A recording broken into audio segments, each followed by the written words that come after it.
Hi, എൻ്റെ പേര് ജുനൈന. ഞാൻ മെയ് 15-നായിരുന്നു എക്സാം എഴുതിയത്. പാസ്സായിട്ടുണ്ട്.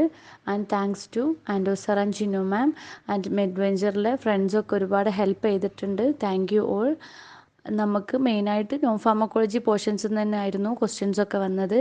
ഫാർമസി ടെക്നീഷ്യൻ ഫയൽ, PCTCH ഫയലിൽ നിന്നൊക്കെ ഒരുപാട് റിപ്പീറ്റഡ് ക്വസ്റ്റ്യൻസൊക്കെ വന്നിരുന്നു. ആൻഡ് കാൽക്കുലേഷനെ കുറിച്ച് പറയുകയാണെങ്കിൽ ഒരു അറൗണ്ട് ഒരു 25 ഒക്കെയാണ് വന്നിരുന്നത്. അതിൽ തന്നെ കൂടുതലായിട്ട് ക്രോസ് മൾട്ടിപ്ലിക്കേഷനും ബാക്കിയൊക്കെ നമ്മുടെ സിലബസ് ബേസ്ഡ് ആയിട്ടുള്ള കുറച്ച് ക്വസ്റ്റ്യൻസ് ഉണ്ടായിരുന്നു. പിന്നെ ഫാർമക്കോളജി പോർഷൻസിൽ നിന്ന് ഒരു 30%ഓളം ഫാർമക്കോളജി പോർഷൻസിൽ നിന്ന് വന്നിരുന്നു ക്വസ്റ്റ്യൻസൊക്കെ. അതിൽ ചിലതൊക്കെ കുറച്ച് കൺഫ്യൂസ്ഡ് ആയിട്ടാണ്, എന്നാലും പ്രശ്നമല്ല. ചിലതൊക്കെ ഡയറക്റ്റ് ചോദിച്ചിട്ടുണ്ട്.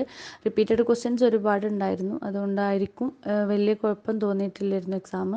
മെറ്റീരിയലൊക്കെ ഓൾമോസ്റ്റ് നോക്കിയിരുന്നു. അതിൽ കുറച്ച് പോർഷൻസൊക്കെ എക്സ്ക്ലൂഡ് ചെയ്തിട്ടുള്ള ബാക്കി പോർഷൻസൊക്കെ നോക്കിയിരുന്നു. പിന്നെ ഫയൽസ് ആയിരുന്നു മെയിനായിട്ട് ഞാൻ നോക്കിയത്.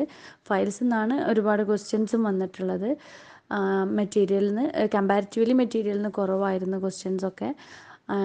ക്രാഷ് കോഴ്സും ഹെൽപ്ഫുൾ ആയിട്ടുണ്ട്.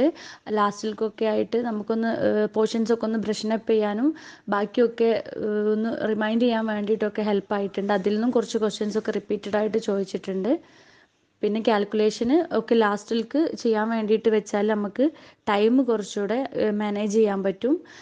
അപ്പോൾ ബാക്കിയുള്ള ക്വസ്റ്റ്യൻസൊക്കെ ലാസ്റ്റിലേക്ക് ഒന്നുകൂടെ റിവൈസ് ചെയ്ത് നോക്കാനും നമ്മൾ ചെയ്തതൊക്കെ ഒന്നുകൂടെ റീഡ് ചെയ്തിട്ട് റിവൈസ് ചെയ്യാനൊക്കെ ടൈം കിട്ടും. ആൻഡ് ഓവറോൾ എക്സാമിനെ കുറിച്ച് പറയുകയാണെങ്കിൽ വലിയ കുഴപ്പമൊന്നുമില്ലായിരുന്നു. അത്രയും നമ്മൾ ടെൻഷൻ അടിച്ച് അത്രയും ഒന്നും ചെയ്യാനില്ല. മെയിനായിട്ട് നോൺ ഫാർമക്കോളജി പോർഷൻസ് നല്ലോണം റീഡ് ചെയ്യുക ആൻഡ് കാൽക്കുലേഷനും നോക്കുക, ഫാർമക്കോളജി നോക്കിയിട്ട് പോവുക.